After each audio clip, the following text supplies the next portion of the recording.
Since 2008, I have avoided the Infinity Tower in Wally like the plague. I've actually told my clients not to buy there, and I've always considered it one of the worst buildings in the entire city. And although I've never dedicated a single video to only one building, I feel that the Infinity Tower is something special for so many reasons, and it's my job to get the word out. And therefore, this video is all about the Infinity Tower, a building that I've absolutely hated for years. But you have to promise me something. Don't just watch this video for the first couple of minutes. To totally understand this building and my opinion on it, you're going to want to watch this video all the way through, right to the end. But first, as always, if you found this channel and are eager to stop searching for local real estate information, you can subscribe right now and stay up to date on the Surrey and Fraser Valley market. And remember, it's not just this tower that's infinite. Nope, another thing that can go to infinity and beyond is the like button.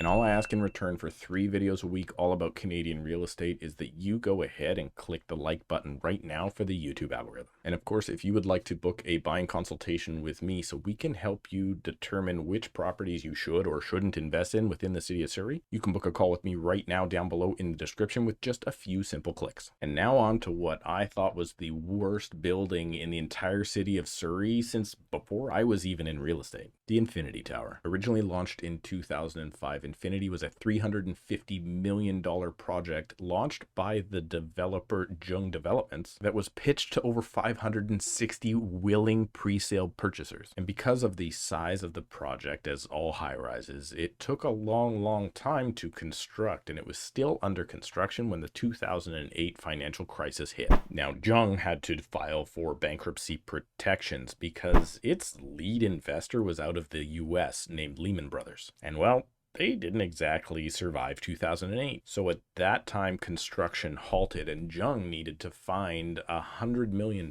from another investor to complete the project. Well, I was licensed around that time, and all I remember from back then about the Infinity project was just that crane just spinning in the wind for what felt like years. And at that time, Infinity 2 and eventual Park Place were in even worse shape because their construction was even further behind. Until Concord Pacific stepped in, funded the bill, and turned Infinity 2 into Park Place 1 and Park Place 2. But now back to the Infinity Tower. Once completed, well, honestly, this was a terrible place to live.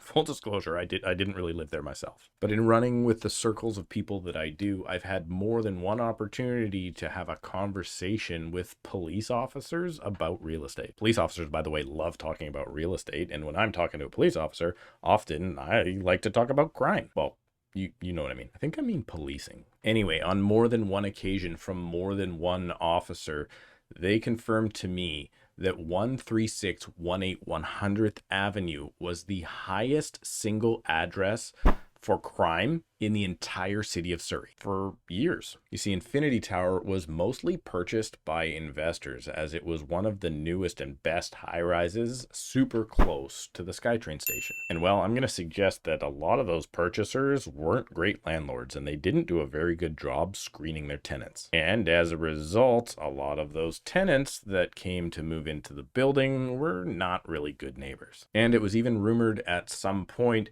that organized crime or gangs would actually rent out entire floors at one time. Because I guess if you're involved in organized crimes or drugs or prostitution, it would be very advantageous to get a whole floor to yourself to run your business, because this means nobody else ever got off the elevator on your floor, and this was even emphasized by the key fob system that only lets you buzz into your floor for security. And to top this all off, when you left the building, you would walk out into a dark, dank, kind of half gravel, half concrete SkyTrain parking lot, complete with shady old hotel, pub, liquor store combo. And just across the street, there was a nasty, terrible wooded area where, well, I don't know who was living in there. I mean, it was absolutely terrible. And I'm going to be totally honest, for many years, I have personally steered my clients away from even looking at properties in that building, because that's what I'm paid to do. Unless they specifically ask to go look at a property there,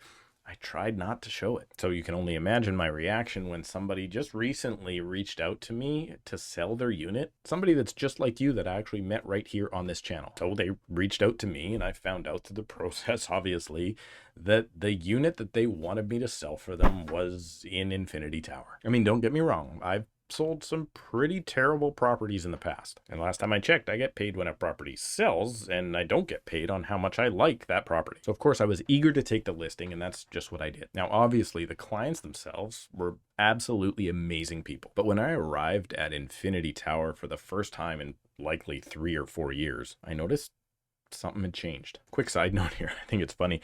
A lot of people think real estate agents are in every building almost every day and that they know each and every building by name. I'm going to tell you something. I know Infinity Tower by name. Any other complex, if you're sending me to Summerleaf, it's like, which one?